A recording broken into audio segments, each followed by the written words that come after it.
हरे कृष्णा। जगत गुरु श्रील प्रभुपाद की जय, अनंत कोटि वैष्णवों की जय। हम भगवद गीता यथारूप के 7वें अध्याय का अध्ययन कर रहे हैं। इस अध्याय में विज्ञान योग या भक्ति योग का वर्णन है। इस अध्याय का अनुशीलन करने से इस विषय की दृढ़ उपलब्धि होती है कि भगवान श्री कृष्ण ही पर तत्व की चरम सीमा है।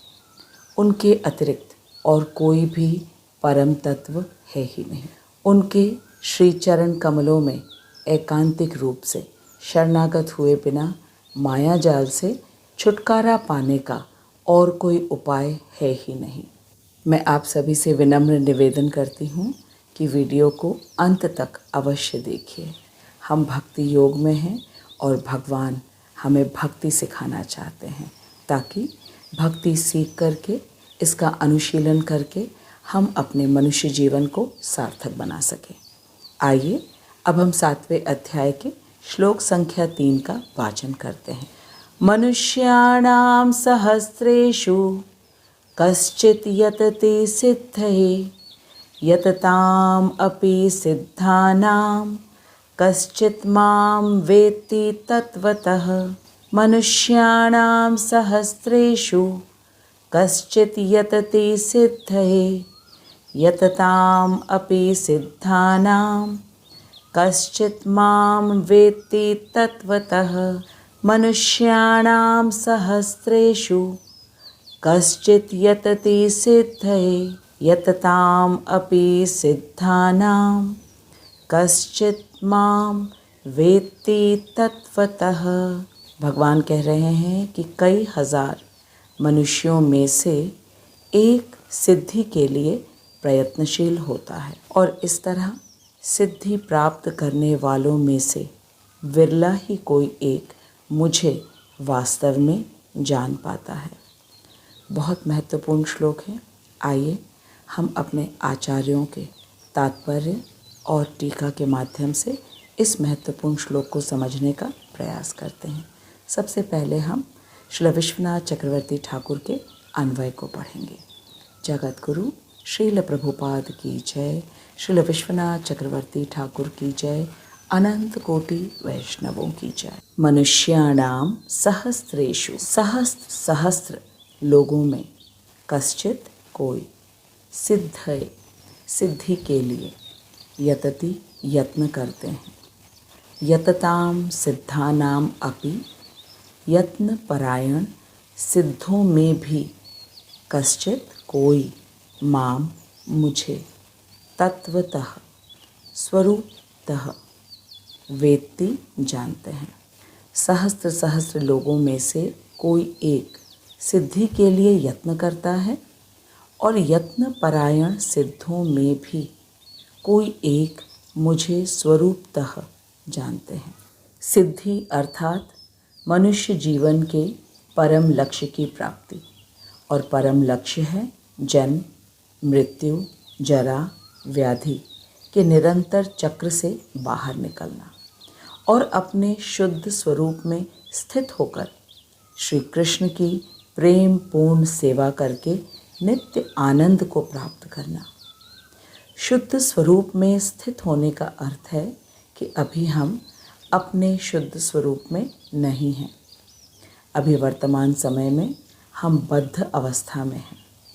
बद्ध अवस्था का मतलब है कि हम तो आत्मा हैं लेकिन इस नश्वर भौतिक शरीर में कैद हैं। और शुद्ध स्वरूप का अर्थ है कि जब हम इस भौतिक शरीर को त्याग कर आध्यात्मिक शरीर को धारण कर लें तब हम अपने शुद्ध स्वरूप में स्थित होंगे। आध्यात्मिक शरीर नित्य होता है और इस भौतिक शरीर की तरह बार बार बदलना नहीं पड़ता, लेकिन यह आध्यात्मिक शरीर इस भौतिक जगत के किसी भी कार्य से, धन से, विद्या से, बल से अथवा ऐश्वर्य से नहीं मिलता। यह तो मात्र भक्ति योग से ही मिलता है। उसी भक्ति योग को सिखाने के लिए भगवान हमें यह ज्ञान विज्ञान योग सिखा रहे हैं ताकि इसको समझकर हम सही दिशा में प्रयास आरंभ कर दें। अब तक के 6 अध्यायों में जो हमने सीखा है वह इस प्रकार है कि कर्म योग, ज्ञान योग और ध्यान योग हमें भगवत साक्षात्कार में अग्रसर कराने के लिए है। ये सभी योग विधि भक्ति योग में प्रवेश कराने का मार्ग है। कर्म योग से हृदय शुद्ध करके, ज्ञान अथवा ध्यान योग से भगवत साक्षात्कार के मार्ग पर साधक प्रगति करता है। भगवत साक्षात्कार अर्थात भगवान को पूर्ण रूप से जानना तथा अनुभव करना, यही विज्ञान है। आज के श्लोक में कृष्ण कह रहे हैं कि मनुष्याणाम सहस्रेषु कश्चित यतति सिद्धये, अर्थात हजारों लोगों में से कोई एक ही पूर्णता का प्रयास करता है। श्लोक के इस भाग में इस बात पर बल दिया गया है कि मानवता का केवल एक छोटा सा भाग ही सक्रिय रूप से आध्यात्मिक उन्नति की तलाश करता है।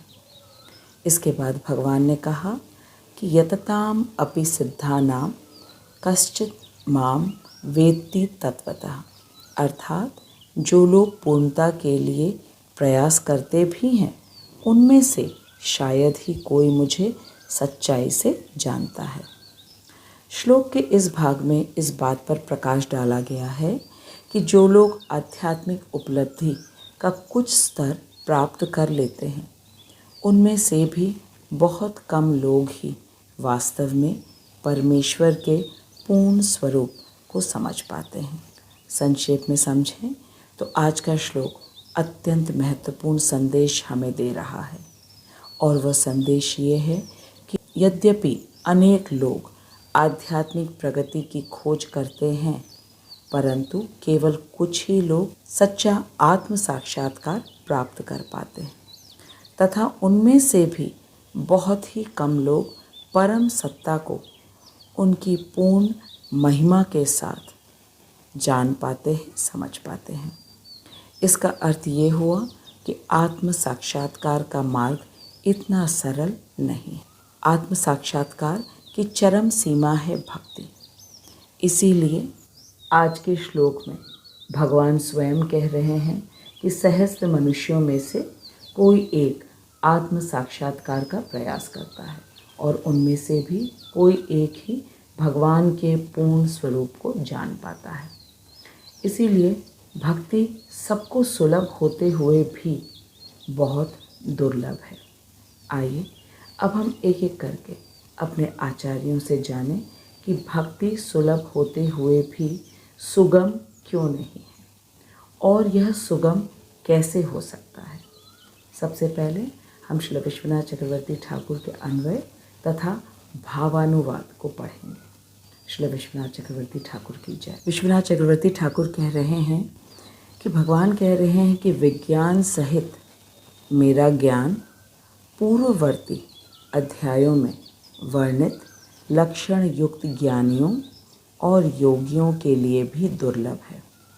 इसे कहते हुए श्री भगवान मनुष्याणाम इत्यादि के द्वारा सर्वप्रथम विज्ञान बता रहे हैं। फिर आगे भगवान कह रहे हैं कि असंख्य जीवों में कोई एक मनुष्य होता है, हजारों मनुष्यों में कोई एक श्रेय अर्थात कल्याण प्राप्ति के लिए प्रयत्न करता है। वैसे हजारों प्रयत्नशील मनुष्यों में कोई एक ही मुझ श्याम सुंदर मुरलीधारी को तत्वतः जान पाता है, अर्थात साक्षात अनुभव कर पाता है।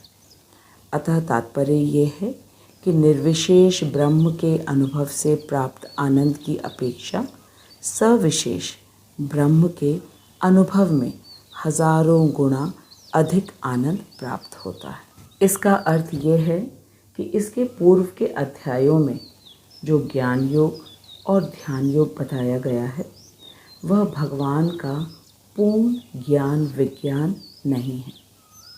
हमने पहले भी जाना है कि ज्ञान योग तथा ध्यान योग भक्ति के बिना अपना सिद्ध फल देने में असमर्थ हैं। ज्ञान योग तब बनता है जब उसमें भक्ति का प्रवेश होता है, जो कि 5वें अध्याय के आखिरी श्लोक से सिद्ध हुआ है। भोक्तारम यज्ञ तपसाम सर्वलोक महेश्वरम सुहृदम सर्वभूतानां ज्ञात्वा माम शांतिम ऋच्छति। अर्थात जब तक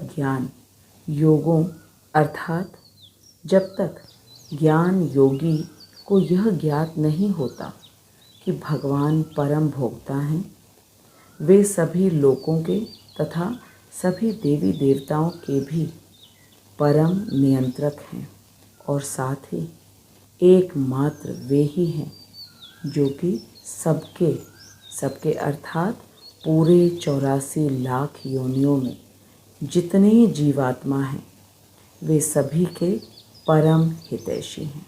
इस ज्ञान के बाद ही निर्विशेषवादियों या निराकारवादियों को ब्रह्म ज्योति का दर्शन होता है, अन्यथा नहीं। ब्रह्म ज्योति भगवान कृष्ण के दिव्य शरीर से निकलने वाली दिव्य ज्योति है। यह दिव्य ज्योति भगवान की ही महिमा है, लेकिन इस निराकार स्वरूप का भी दर्शन भक्ति के द्वारा ही संभव है, अन्यथा नहीं। ठीक इसी प्रकार ध्यान योगी के लिए भी भगवान ने 6ठे अध्याय के अंतिम श्लोक में कहा है, योगिनाम अपि सर्वेषां मद्गतेन अंतरात्मना श्रद्धावान भजते यो माम समे युक्तो तमो मतः। भगवान ने कहा कि वह योगी सर्वश्रेष्ठ है जो हमेशा मन में भगवान का चिंतन करता है और हमेशा भगवान से युक्त रहता है, तभी उसे भगवान के परमात्मा स्वरूप का दर्शन संभव हो पाता है, अन्यथा नहीं। इससे यह स्पष्ट हुआ कि ज्ञान योग और ध्यान योग दोनों निर्भर हैं भक्ति योग पर।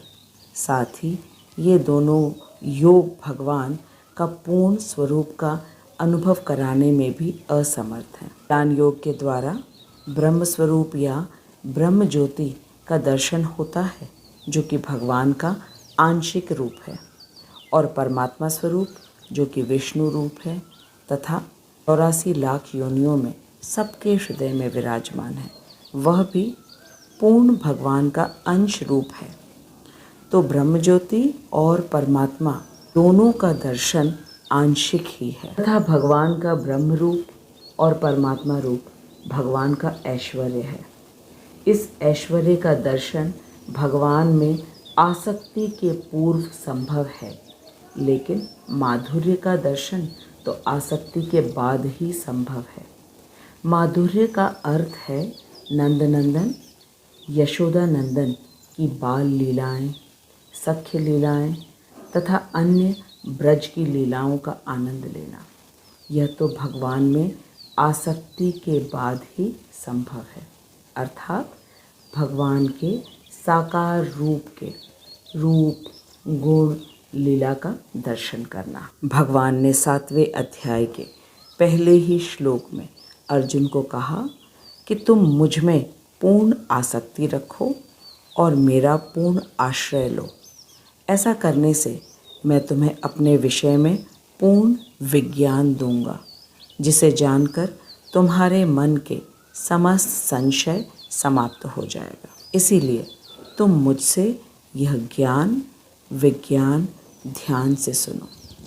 श्रील प्रभुपाद कहते हैं, जब किसी साधक को भगवान पर पूर्ण आसक्ति हो जाएगी, तब वह श्याम सुंदर मुरलीधर को पूर्ण रूप से जान पाएगा। पूर्ण रूप से जानने का तात्पर्य है कि जो श्याम सुंदर मुरलीधर हैं, वे ही एकमात्र परम स्वतंत्र भगवान हैं और उनका अंश विष्णु रूप परमात्मा है, जो कि प्रत्येक हृदय में है, और उन्हें श्याम सुंदर की अंग कांति उनकी बहिरंगा शक्ति के रूप में, जो कि पृथ्वी जल वायु अग्नि तथा आकाश के रूप में सर्वव्यापी है, जो कि भगवान का निराकार रूप है। इसी को पूर्ण ज्ञान कहते हैं। चक्रवर्ती पाद कह रहे हैं कि भगवान का साकार रूप नंदनंदन श्याम सुंदर यशोदा नंदन सबको असीमित आनंद देने वाला है।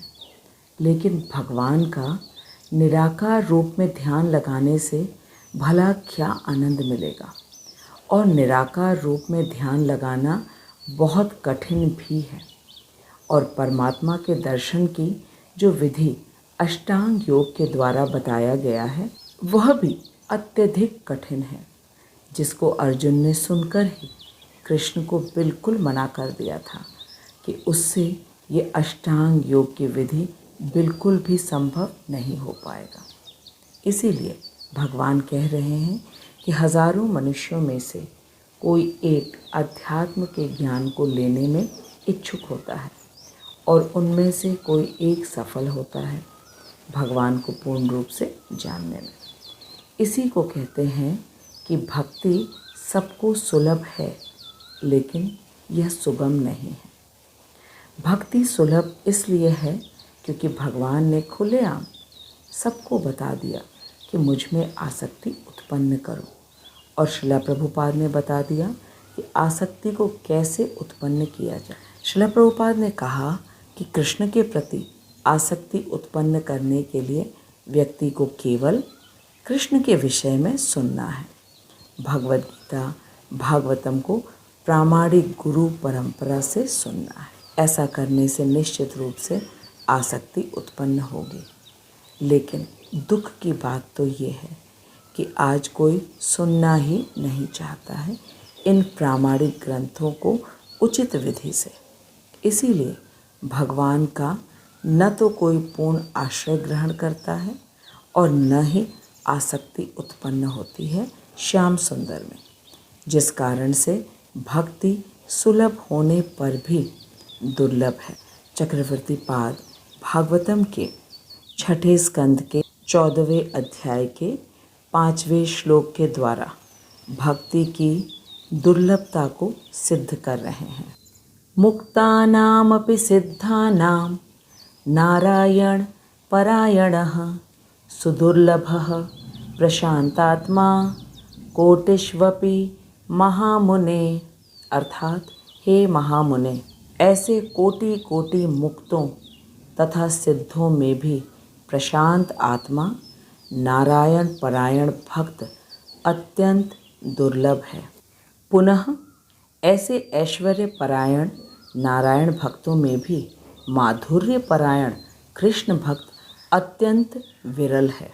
चक्रवर्ती पाद कह रहे हैं कि कोटि कोटि मुक्तों तथा सिद्धों में भी प्रशांत आत्मा नारायण परायण भक्त अत्यंत दुर्लभ है। इसका अर्थ है कि जो ज्ञानी जन हैं और जो योगी हैं वे भगवान के पूर्ण भक्त नहीं बन पाते, क्योंकि उन्होंने निराकार ब्रह्म या परमात्मा पर ध्यान लगाया, जो कि भगवान का ऐश्वर्य है। और ऐश्वर्य का अनुभव भगवान में आसक्ति के पूर्व ही हो सकता है, लेकिन माधुर्य का आसक्ति के बाद ही अनुभव किया जा सकता है। अब यह स्पष्ट हुआ कि भगवान में आसक्ति के पहले भगवान के ऐश्वर्य का अनुभव होता है और आसक्ति के बाद माधुर्य का अनुभव होता है। ऐश्वर्य का अर्थ है भगवान के गुण और माधुर्य है भगवान का अनुभव। ऐश्वर्य में भगवान का ब्रह्मज्योति, जो कि सर्वव्यापी पंचतत्व है, यह भगवान का निराकार स्वरूप है। ऐश्वर्य में भगवान का विष्णु अंतर्यामी भी है, जो कि प्रत्येक जीवात्मा के हृदय में वास कर रहे हैं, जो कि ब्रह्मा जी से लेकर चींटी तक में है। यह भगवान का ऐश्वर्य है, महिमा है। यह ऐश्वर्य भगवान में आसक्ति के पूर्व भी हो सकता है। ऐश्वर्य का ज्ञान भगवान में आसक्ति के पूर्व भी हो सकता है, ज्ञान और ध्यान के द्वारा। लेकिन भगवान का माधुर्य का अनुभव आसक्ति के बाद ही होता है। माधुर्य का अर्थ है भगवान का साकार स्वरूप, जो कि नंदनंदन है, यशोदानंदन है। भगवान की समस्त ब्रज लीला भगवान का माधुर्य है और ब्रज के बाहर मथुरा द्वारका की लीलाएं ऐश्वर्य है। माधुर्य विज्ञान है और ऐश्वर्य ज्ञान है। माधुर्य और ऐश्वर्य दोनों ही आत्म साक्षात्कार में आता है, क्योंकि पूर्ण भगवान की एक साकार स्वरूप है और एक निराकार। माधुर्य साकार है, ऐश्वर्य निराकार है। आज के श्लोक में भगवान ने कहा कि सहस्त्र मनुष्यों में कोई एक आत्म साक्षात्कार के लिए प्रयास करता है और उसे भगवान की कृपा से ऐश्वर्य का ज्ञान होता है, और उनमें से कोई एक भगवान के पूर्ण स्वरूप अर्थात माधुर्य को जान पाता है, क्योंकि माधुर्य तो भगवान के आश्रय लिए बिना, भगवान में आसक्त हुए बिना नहीं हो सकता। इसीलिए कहा गया है कि ऐसा भक्त बहुत ही दुर्लभ है। इसीलिए कहा गया है कि भक्ति सुलभ होते हुए भी दुर्लभ है। चक्रवर्ती पाद कह रहे हैं कि श्री कृष्ण की माधुरी का आस्वाद जनित आनंद ब्रह्मानंद की अपेक्षा कोटि कोटि गुणा अधिक होता है। अर्थात भगवान की ब्रिज लीला, वृंदावन लीला का आनंद का अनुभव कोटि कोटि गुणा अधिक है भगवान के द्वारिका लीला की अपेक्षा में। ब्रिज लीला में पूतना मर्दन, कालिया पर नृत्य करना, गोवर्धन पर्वत को धारण करना अपनी छोटी उंगली पर, माखन चोरी, ग्वाल बालकों के साथ गौओं को चराना, यशोदा मैया के द्वारा उखल से बांध दिया जाना, इत्यादि इत्यादि अनंत लीलाएं हैं जिनको भागवतम में वर्णन किया गया है वेद व्यास जी। इन लीलाओं का रस आस्वादन कोटि कोटि गुणा अधिक है भगवान के ब्रिज के बाहर की लीलाओं की तुलना में। ब्रह्मानंदो भवेदेशः चेत परार्थ गुणीकृतः नेति भक्ति सुखां बोधय परमाणु तुलनाम अपि। अर्थात ब्रह्मानंद के सुख को ब्रह्मा जी की आयु के दिनों से गुणा करने से जो सुख प्राप्त होता है वह श्री कृष्ण की माधुरी के रस आस्वादन जनित सुख के अणु मात्र के भी तुल्य नहीं है। अर्थात कृष्ण का माधुर्य लीला का जो रस आस्वादन है वो समुद्र है, सागर है, और उसके सामने ब्रह्मानंद या परमात्मानंद का जो सुख है वो एक बूंद के समान है। चक्रवर्ती पाद कह रहे हैं कि ज्ञानी और ध्यानी भगवान को एक निराकार शक्ति के रूप में मान लेते हैं और भगवान सबके हृदय में है ये भी मान लेते हैं, लेकिन कृष्ण पूर्ण भगवान है इसको मानना कठिन हो जाता है ज्ञानियों के लिए, ध्यानियों के लिए। इसी बात पर बल दिया है भगवान ने आज के श्लोक में। यदि हमारे मन में प्रश्न हो कि क्या आवश्यकता है भगवान के विज्ञान को जानने की, विज्ञान अर्थात भगवान की माधुर्य को, तो इसका उत्तर भगवद गीता के 4 अध्याय के श्लोक संख्या 9 में भगवान के द्वारा हमें बताया। जन्म कर्म च मे दिव्यम यो वेत्ति तत्वतः त्यक्त्वा देहं पुनर्जन्म न एति मामेति सो अर्जुन। अतः यदि हमने भगवान के जन्म और कर्म को पूर्ण रूप से नहीं जाना तो हमारा यह मनुष्य जीवन व्यर्थ चला जाएगा, और मनुष्य जीवन अति दुर्लभ है। भगवान ने कहा कि जो मेरे जन्म और कर्म की दिव्यता को पूर्ण रूप से तत्व से जान लेता है वह अपने वर्तमान देह को त्यागने के बाद वह वापस इस मृत्यु लोक में भौतिक जगत में नहीं आएगा, वह मेरे पास आएगा, और इसी से हमारे जन्म की सार्थकता है। इसकी सार्थकता यह है कि भगवान के विज्ञान को समझना ही है हमें, जो कि कठिन भी बिल्कुल नहीं है यदि हम प्रामाणिक गुरु परंपरा से नित्य भगवद गीता भागवतम का श्रवण करने लगे तो फिर आसक्ति होना निश्चित है, और आसक्ति होते ही भगवान अपने माधुर्य की लीला को स्वयं प्रकाशित कर देते हैं। चक्रवर्ती पाद अपने भावानुवाद के अंत में ये कह रहे हैं कि श्री चैतन्य चरितामृत में ऐसा कहा गया है, कृष्ण विषयक प्रेमा परम पुरुषार्थ, जार आगे तृण तुल्य चारी पुरुषार्थ, पंचम पुरुषार्थ प्रेमानंद अमृत सिंधु, ब्रह्मादि आनंद जार नहीं एक बिंदु। अर्थात श्री कृष्ण की प्रेम पूर्वक सेवा का प्रेमानंद चारों पुरुषार्थ से बढ़कर है। चार पुरुषार्थ है धर्म, अर्थ, काम और मोक्ष। यह चार पुरुषार्थ कर्मयोग, ज्ञान योग और ध्यान योग का आश्रय लेने के बाद ही मिलता है। एक साधक को ये चार पुरुषार्थ कर्मयोग, ज्ञान योग और ध्यान योग का आश्रय लेने के बाद ही मिलता है। लेकिन यह चारों पुरुषार्थ तृण के समान हैं प्रेमानंद की तुलना में। ये चारों पुरुषार्थ स्वतः ही मिल जाता है एक भक्त को, लेकिन भक्त को ये सब चाहिए ही नहीं। उसे तो केवल प्रेम से अपने भगवान की सेवा मिले, उसी में उसे आनंद मिलता है। सेवा का आनंद प्रेमानंद है, यही पंचम पुरुषार्थ है। भक्त प्रहलाद को नरसिंह भगवान ने अपनी गोद में बैठाकर पूछा, वत्स क्या चाहिए? प्रहलाद महाराज ने कहा कि मैं तो असुर कुल में जन्मा हूँ, इसलिए रजोगुण और तमोगुण का प्रभाव है मेरे आसपास, इसलिए मुझे कुछ नहीं चाहिए।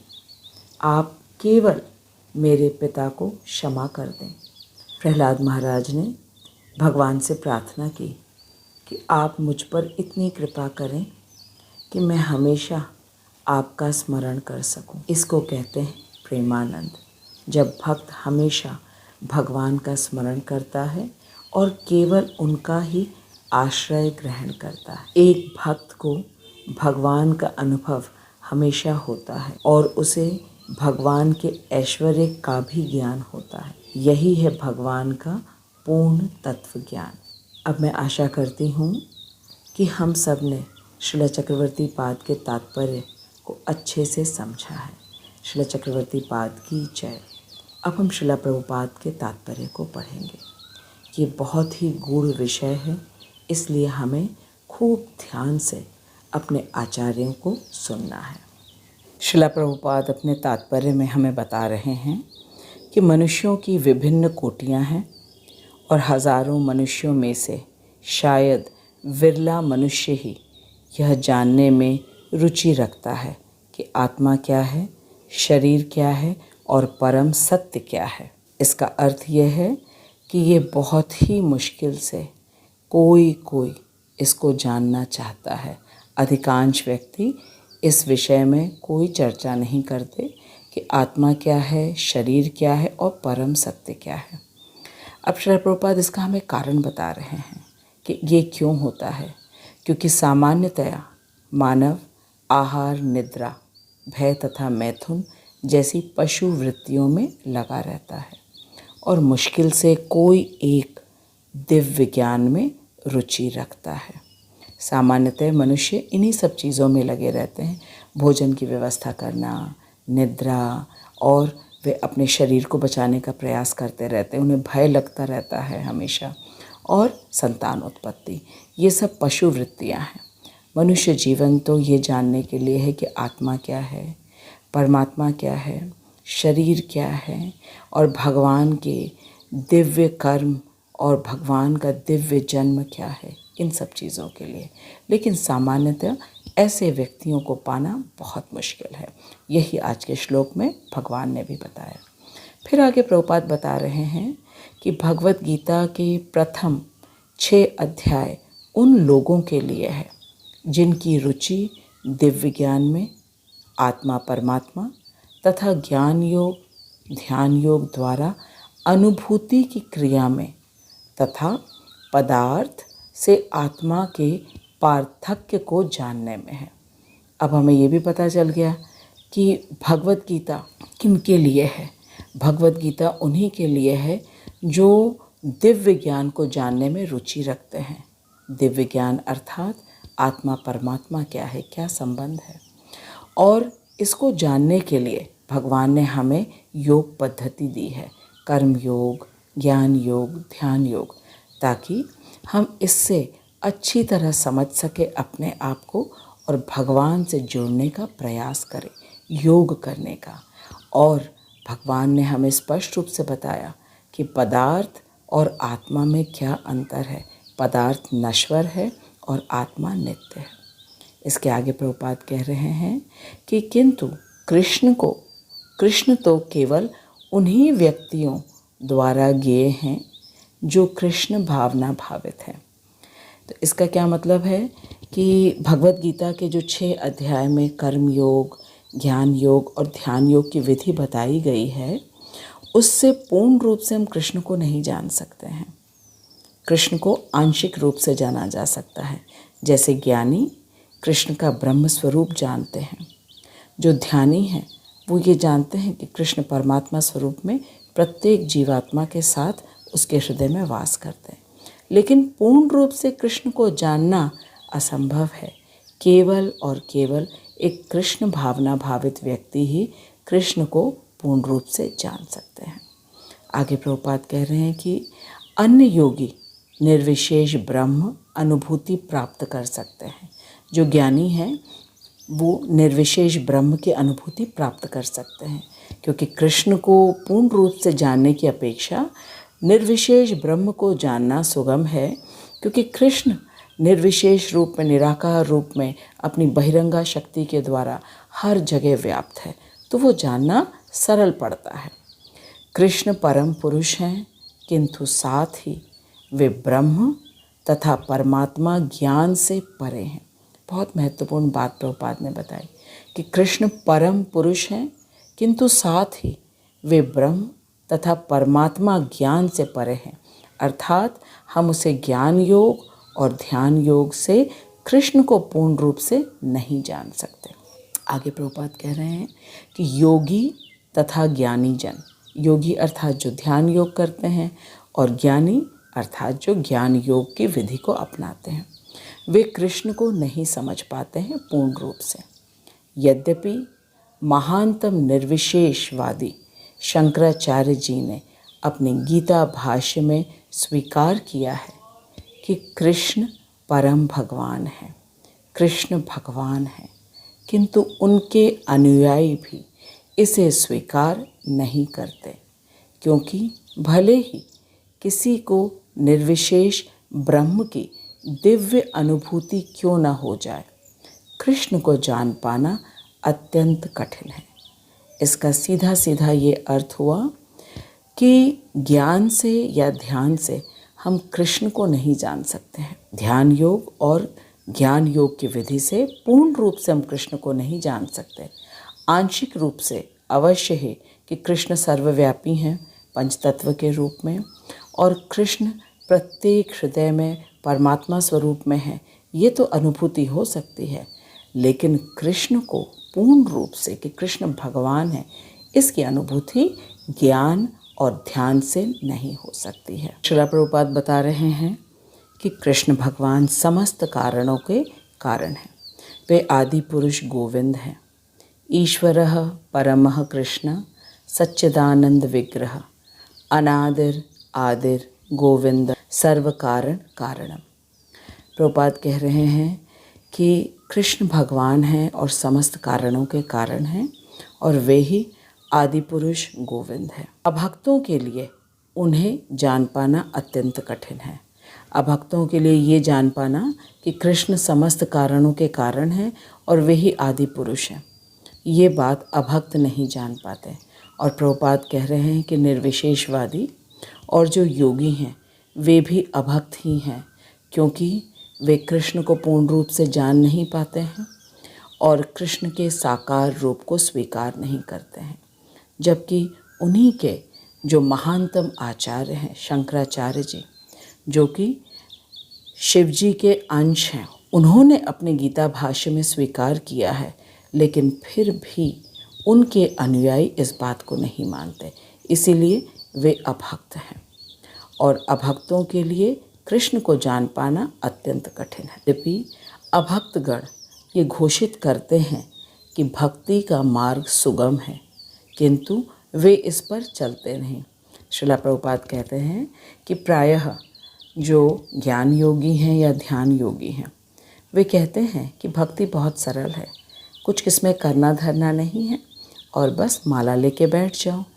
अगर ये इतना सरल है तो वे क्यों नहीं करते, वे क्यों नहीं इस मार्ग पर चलते हैं।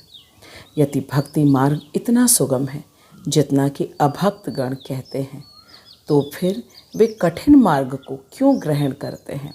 जब सरल मार्ग है तो उन्होंने क्यों ज्ञान का या ध्यान का क्यों कठिन मार्ग को स्वीकार किया। प्रभुपाद कहते हैं कि वास्तव में भक्ति मार्ग सुगम नहीं है। भक्ति के ज्ञान से हीन अनधिकारी लोगों द्वारा ग्रहण किया जाने वाला तथाकथित भक्ति मार्ग भले ही सुगम हो, किंतु जब विधि विधानों के अनुसार दृढ़तापूर्वक इसका अभ्यास किया जाता है, तो जो मनोधर्मी विद्वान हैं तथा तो जो दार्शनिक हैं, इस मार्ग से गुमराह हो जाते हैं।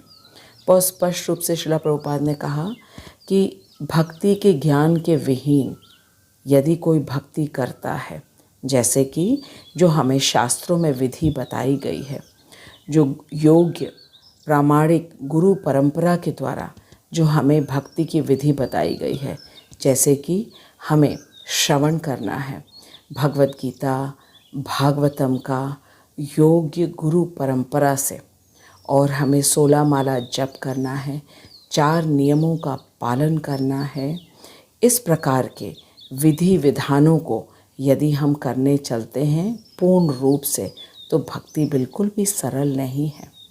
भक्ति निश्चित रूप से तब कठिन बन जाती है। लेकिन जो व्यक्ति अपने हिसाब से, अपने मनोधर्म के हिसाब से कि भगवान तो सब जगह हैं, भगवान तो हमारे भाव को ग्रहण करते हैं, हम जो खा देते हैं भगवान को, भगवान उसे स्वीकार कर लेते हैं। कुछ लोग ऐसे भी हैं जो चाय कॉफ़ी तक भगवान को पिला देते हैं। इस प्रकार से शास्त्रों के विधि विधानों का पालन न करके यदि कोई भक्ति करते, उनके लिए सरल है। लेकिन भक्ति जो पूर्ण रूप से विधि विधान से शास्त्रों के अनुसार गुरु शिष्य परंपरा में रह करके, गुरु से आदेश लेकर के उनकी आज्ञा अनुसार जब भक्ति की विधियों को करते हैं, तो ये इतना सरल नहीं है। श्रील प्रभुपाद हमें कह रहे हैं कि श्रील रूप गोस्वामी अपनी कृति भक्ति रसामृत सिंधु में उन्होंने लिखा है, श्रुति स्मृति पुराणादि पंचरात्र विधि विना एकांति हरेर्भक्ति उत्पातेव कल्पते। इसका अर्थ है कि वह भगवत भक्ति जो उपनिषदों पुराणों तथा नारद पंचरात्र जैसे प्रामाणिक वैदिक ग्रंथों की अवहेलना करती है, समाज में व्यर्थ ही अव्यवस्था फैलाने वाली है। इसका अर्थ है कि यदि कोई उपनिषदों को, पुराणों को, भगवत गीता को, भागवतम को, रामायण को, नारद पंचरात्रि की अवहेलना करता है, अर्थात पढ़ते नहीं हैं और अपने मनमानी ढंग से वो भक्ति का ढोंग कर रहे हैं, तो वो समाज में केवल उत्पात ही फैलाएगा, अव्यवस्था फैलाएगा। न तो ऐसे अभ्यास करने वाले को खुद कुछ लाभ मिलेगा और ना ही वो दूसरे व्यक्तियों के सामने, समाज के सामने एक अच्छा उदाहरण बनेगा। अब हम सभी को शास्त्रों का महत्व खूब अच्छी तरह पता लगा और इन शास्त्रों को हमें अपने मनमाने ढंग से नहीं पढ़ना है, गुरु शिष्य परंपरा में रह करके पढ़ना है।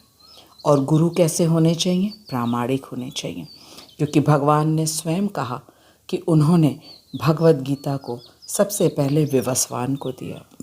विवस्वान ने अपने पुत्र मनु को दिया, जो कि समस्त मानव जाति के पिता हैं। मनु ने इक्ष्वाकु को, जिनके कुल में भगवान राम प्रकट हुए। इससे हमें पता चल गया कि शास्त्र जानना अनिवार्य है, लेकिन गुरु शिष्य परंपरा में रह करके उन गुरु की हमें शिष्यता ग्रहण करनी है जो कि प्रामाणिक है। तभी हम भक्ति मार्ग में प्रगति कर पाएंगे। इसीलिए तो आज के श्लोक में भगवान ने कहा है कि कोई सहस्त्र मनुष्यों में कोई एक आत्मज्ञान के लिए, आत्मा को जानने के लिए, शरीर को जानने के लिए, परम सत्य को जानने के लिए अग्रसर होता है, और उनमें से भी कोई एक है जो कृष्ण को जान पाता है। इसीलिए यह अत्यंत दुर्लभ है भक्ति, और यही हम भक्ति योग में सीख रहे हैं। श्रील प्रभुपाद अब आगे कह रहे हैं कि ब्रह्मवेत्ता निर्विशेषवादी या परमात्मवेत्ता योगी भगवान कृष्ण को यशोदा नंदन या पार्थ सारथी के रूप में कभी नहीं समझ सकते हैं। ब्रह्मवेत्ता निर्विशेषवादी वो हैं जो निराकारवादी हैं। ज्ञान तो उन्हें मिल जाता है कि ब्रह्म सत्य, जगत मिथ्या, लेकिन वो कृष्ण के साकार रूप को नहीं जान पाते हैं। ज्ञान के बल पर वे ये जानते हैं कि इस जगत की प्रत्येक चीज़ मिथ्या है, और एकमात्र ब्रह्म जो सर्वव्यापी ब्रह्म है, भगवान की शरीर की दिव्य ज्योति, उसी को वो सत्य मानते हैं। भगवान के साकार रूप को नहीं सत्य मानते हैं। इसीलिए उन्हें निराकारवादी कहा जाता है या निर्विशेषवादी। और जो परमात्मा वेत्ती हैं, जो योगी हैं, जो परमात्मा वेत्ता योगी, अर्थात जो ये तो जान जाते हैं कि परमात्मा प्रत्येक जीवात्मा के साथ उसके हृदय में वास करते हैं, लेकिन वे भी नंद नंदन, यशोदा नंदन को नहीं जान पाते हैं। इसका अर्थ यही हुआ कि बड़े से बड़े ज्ञानी और बड़े से बड़े योगी भी यशोदा नंदन या पार्थ सारथी को नहीं जान पाते हैं। यशोदा नंदन श्रील प्रभुपाद ने कहा, भगवान के वृंदावन ब्रिज की लीलाओं का माधुर्य के लिए कहा, और पार्थ सारथी कहा भगवान के ऐश्वर्य को दर्शाने के लिए।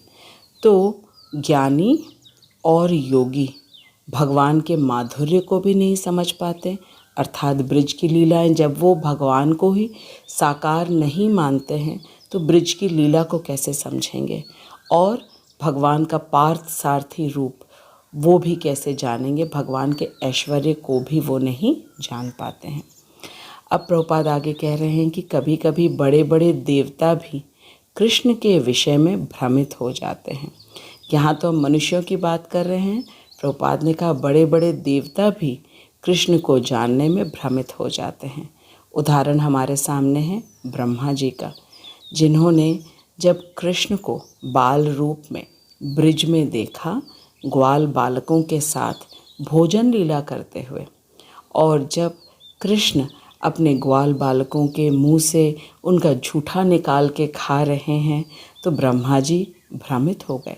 समझ नहीं पाए वो कि ये कैसे भगवान हो सकते हैं, और उन्होंने ग्वाल बालों को, गौओं को, बछड़ों को चुरा लिया।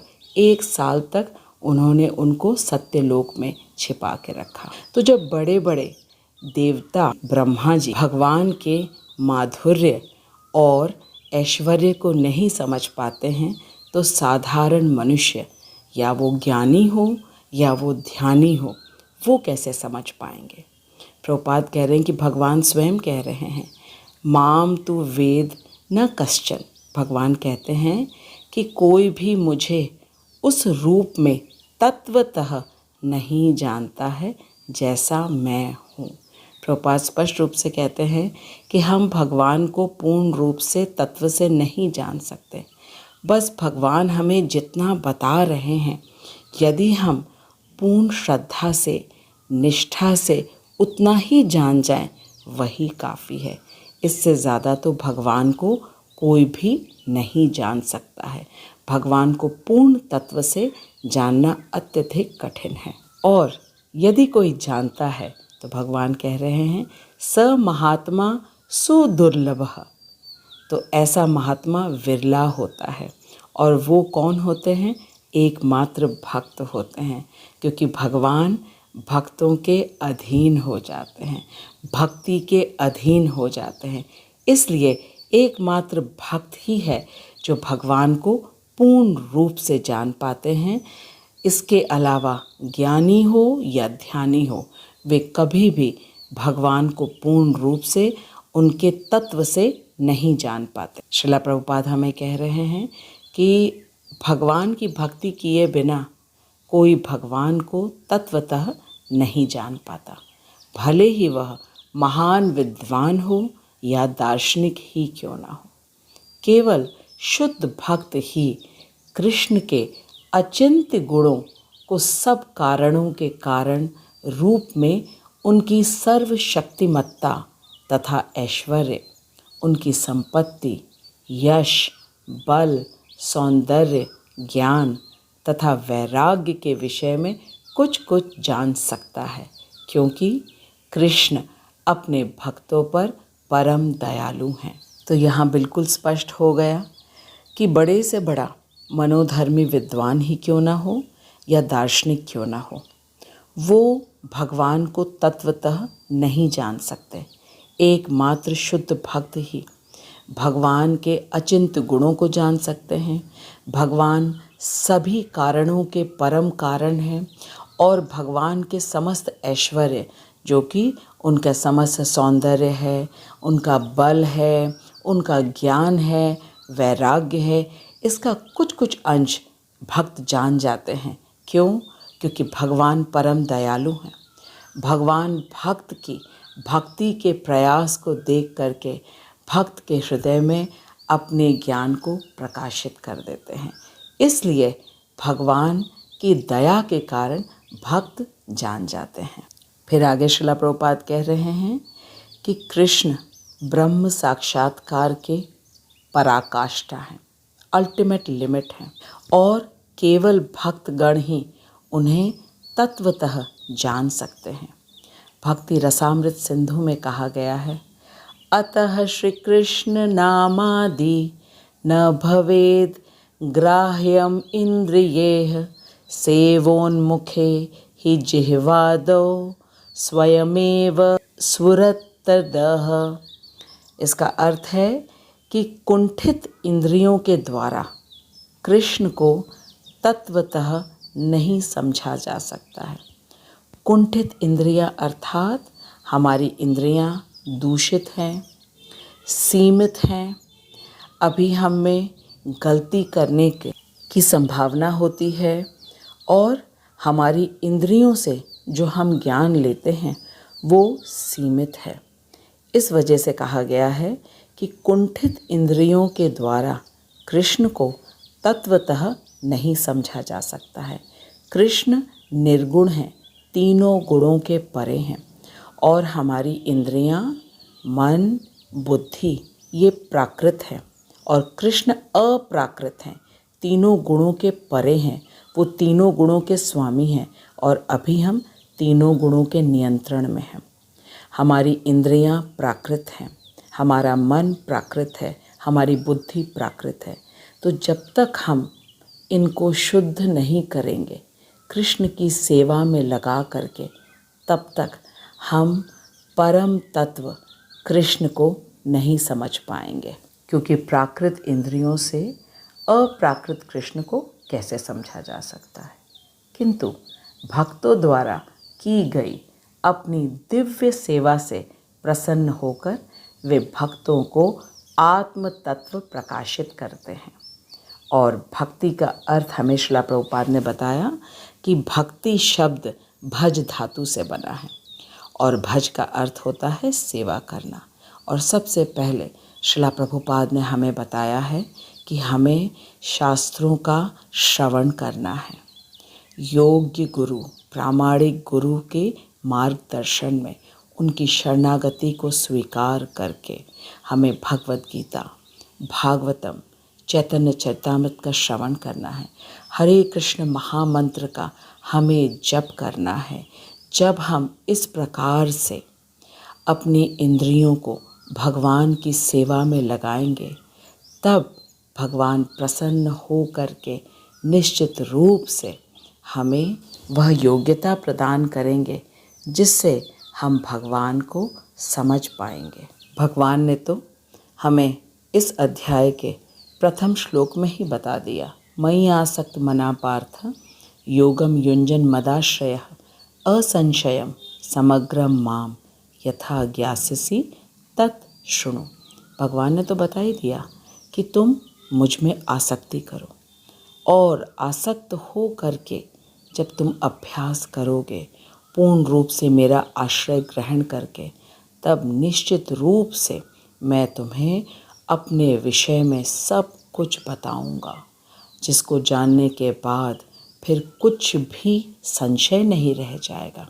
पूर्ण ज्ञान भगवान स्वयं हमें देना चाहते हैं। हमें तो केवल गुरु का आश्रय लेना है, हमें तो केवल कृष्ण का आश्रय ग्रहण करना है और अपने ज्ञान कर्म पर निर्भर नहीं होना है। गुरु और कृष्ण में कोई भेद नहीं है।